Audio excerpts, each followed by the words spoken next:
Greetings everyone, I hope you're well and having a great day. I'm Donovan and welcome to Burnout and Brake Stuff.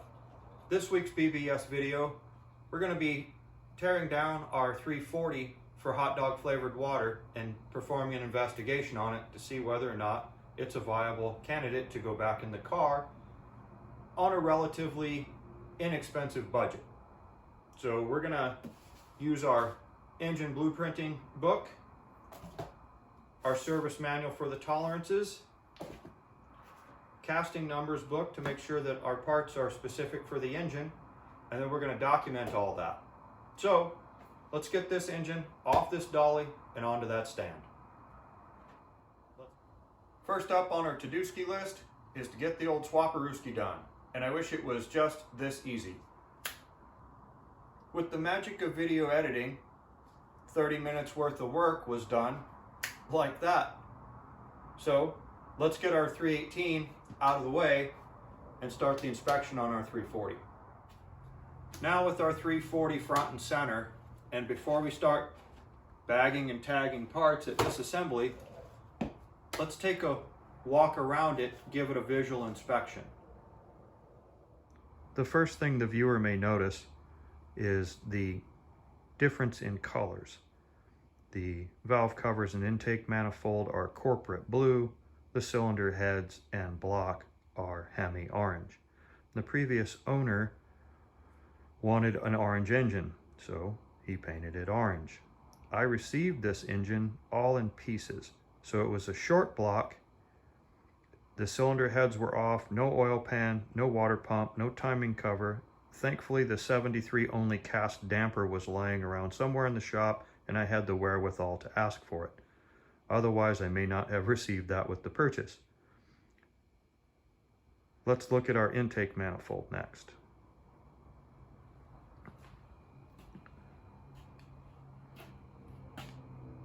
Our casting number on the intake is 3462848, which designates it as a 1970 only 4-barrel intake manifold. In 71, they changed 71 to 73, Chrysler changed to the spread bore thermoquad application, and for some reason in 68, 69, they used a different intake manifold. With our valve covers, intake manifold, and points distributor removed, what did we find? Well,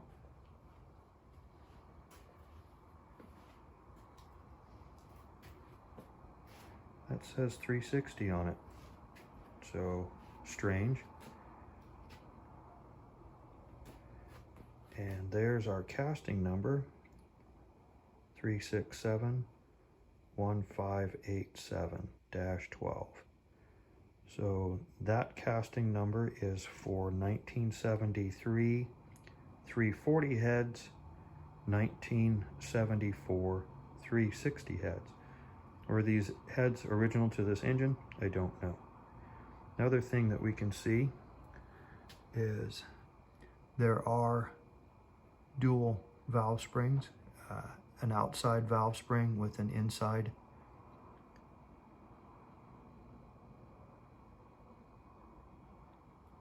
And we can also see we have no camshaft, no lifters, no valve train of any sorts. At least someone has taken the time to put some white grease in the lifter bores so they're not rusty. Well, let's get the cylinder heads off and continue with our investigation. With our cylinder heads removed, now we can see both casting numbers. 3671587.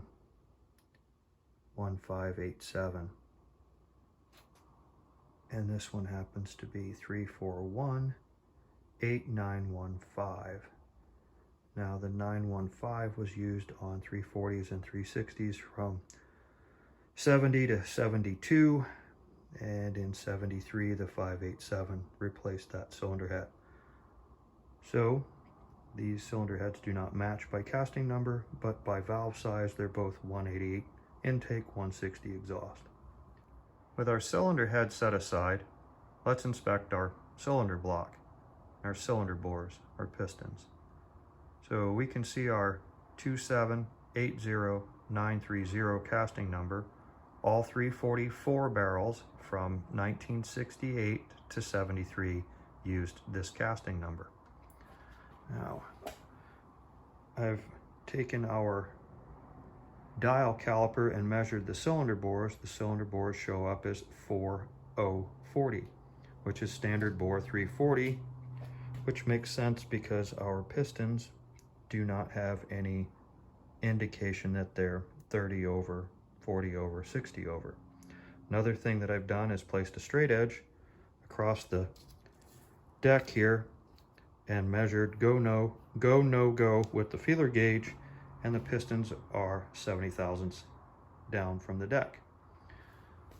All cylinders seem to inspect well, with the exception of probably this one. Looks like it has had a little bit of water intrusion. Now, there's absolutely no ridge rings in here at all on any of these cylinders. So the thing to do is to measure them and get a new set of standard rings and see whether or not honing will clean them up and meet factory tolerances. So let's move on to getting our water pump, our vibration damper, and timing cover off, along with the oil pan. Roll the engine over and inspect the bottom end. With our water pump removed and our combination steering wheel damper puller installed, I'm going to get this cast crank damper out of the way. Chrysler changed from steel cranks to cast cranks in 340s after 4/11/1972, and we can tell it's a cast crank damper by this D-shaped weight that's added here for the external balancing. So one of the issues with one of these as well is I didn't get a converter with this, and that converter has a specific amount of weight on it to balance the engine. So it's another issue that I'll have to solve along the way if I intend on putting this 340 back into hot dog flavored water. So let's get this damper out of the way.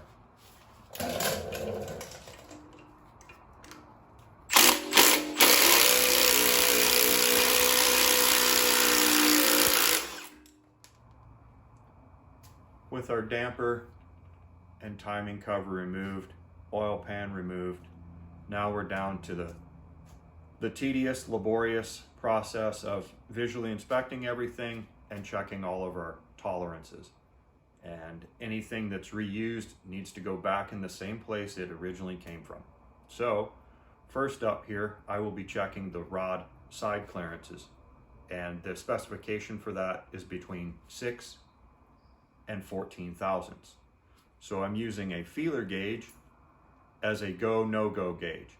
In this particular instance, a 12 thousandths gauge, feeler gauge, will fit between the connecting rods. A 13 thousandths will not fit. So this is the first one that fits in there. That's its side clearance. It's between the 6 and 14 thousandths tolerance that's necessary. I'll do this for every one and I'll record it.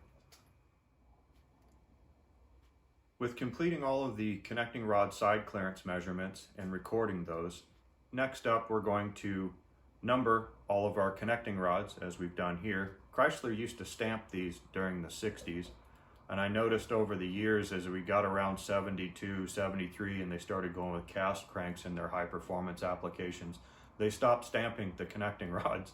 So anything to cut down on production costs and speed up the process. So we've numbered ours, and what we're going to do is we're going to take the caps off and we're going to use plastic gauge and a dial caliper to measure our bearing clearance on the rods. We want to make sure that we record all of that, and hopefully we don't find anything wrong. We're going to inspect the bearings to make sure that we don't have any debris that's pulled the aluminum coating off, anything embedded in there, that type of thing. So what we're going to do for brevity's sake is we'll record one cylinder, doing one cylinder. It's the same for all the rest. So let's get started.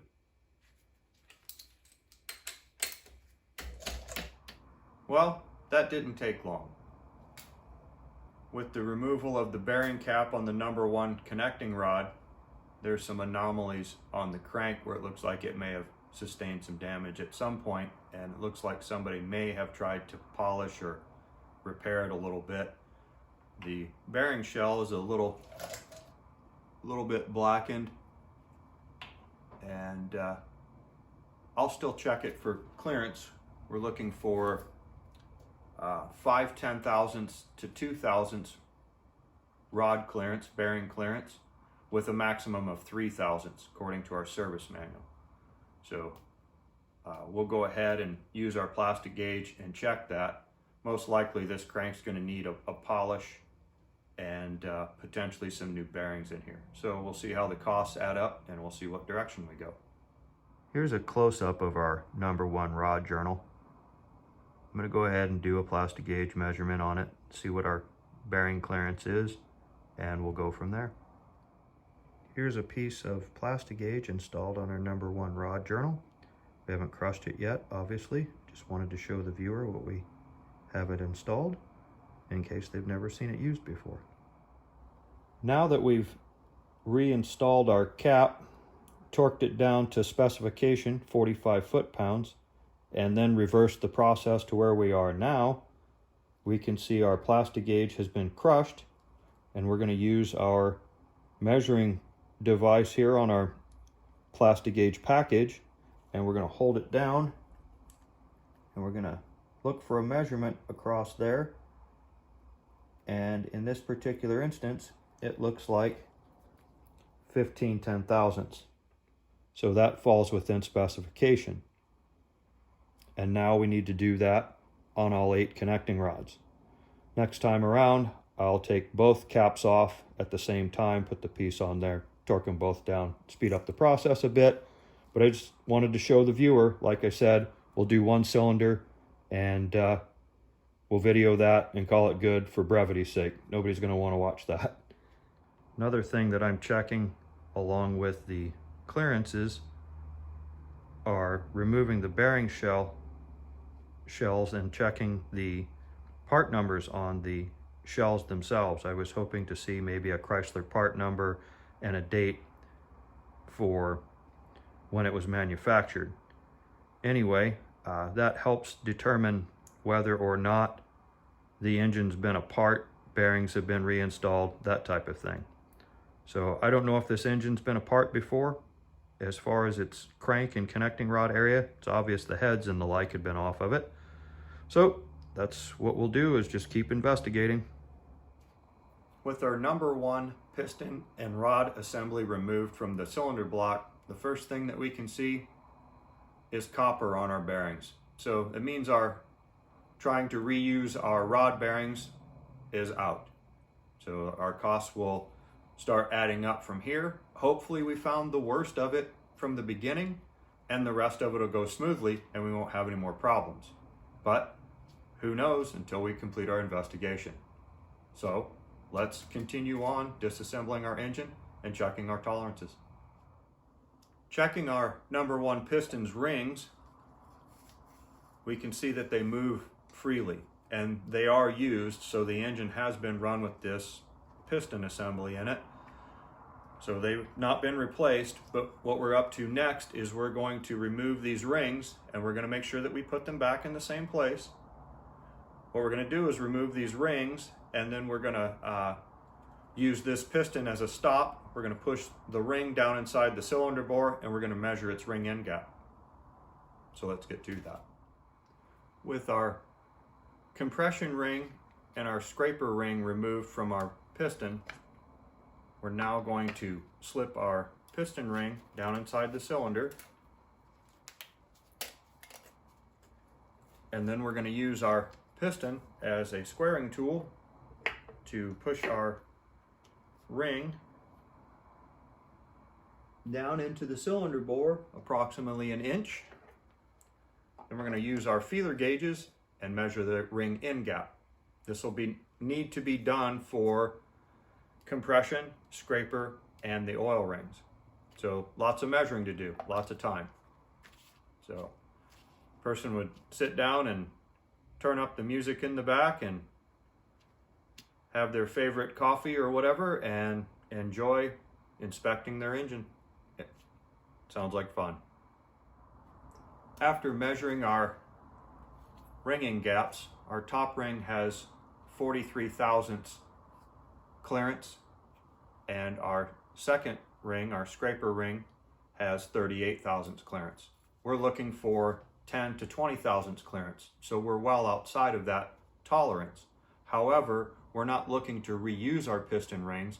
We're looking to reuse our pistons and hopefully be able to use a deglazing hone and put a crosshatch in here that will work for a set of moly rings. So that's what we're hoping for. Let's just keep with it and see what happens.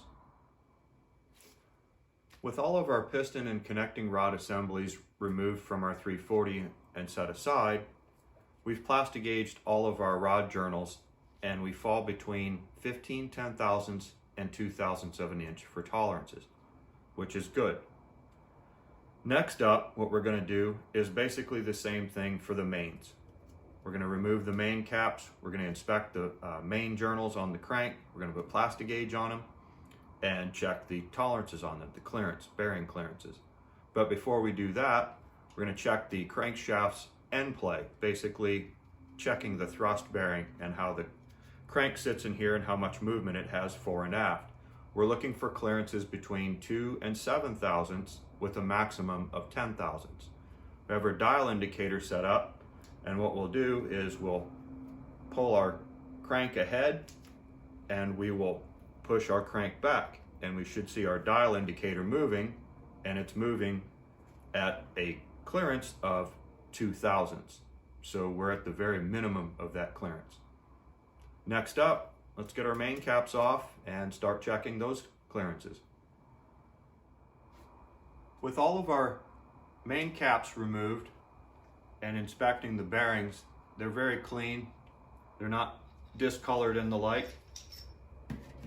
And just like with the rod bearings,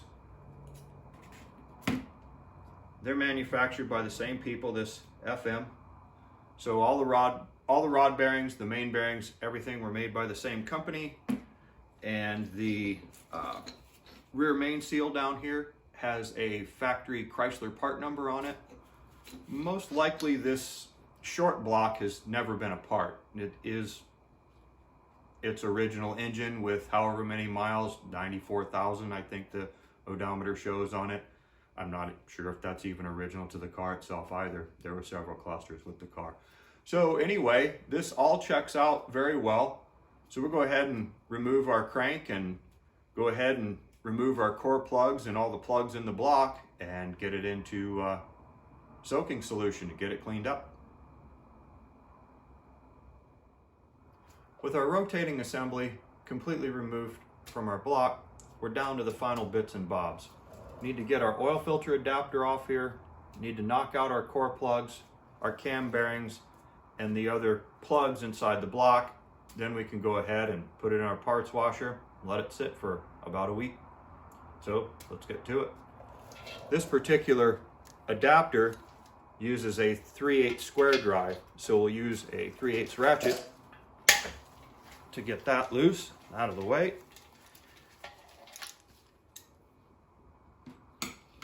That'll require some prying in order to get that out of there. Next up, we'll do our core plugs, which generally we can just take a chisel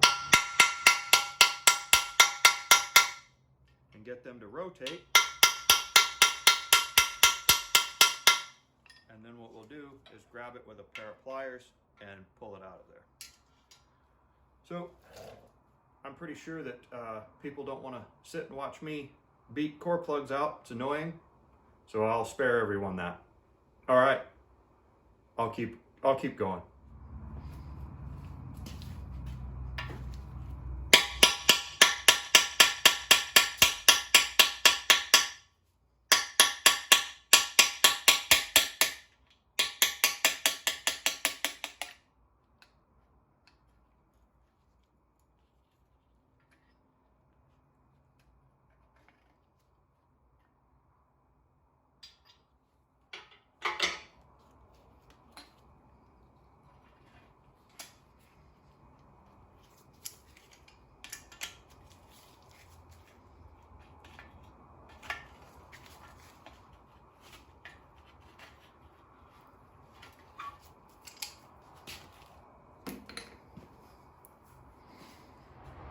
well, that pretty much puts a wrap on this week's video.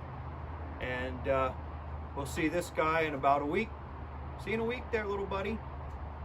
I want to thank everyone for watching, commenting, especially subscribing, helping me grow the channel. Thank you very much. I hope you have a wonderful day.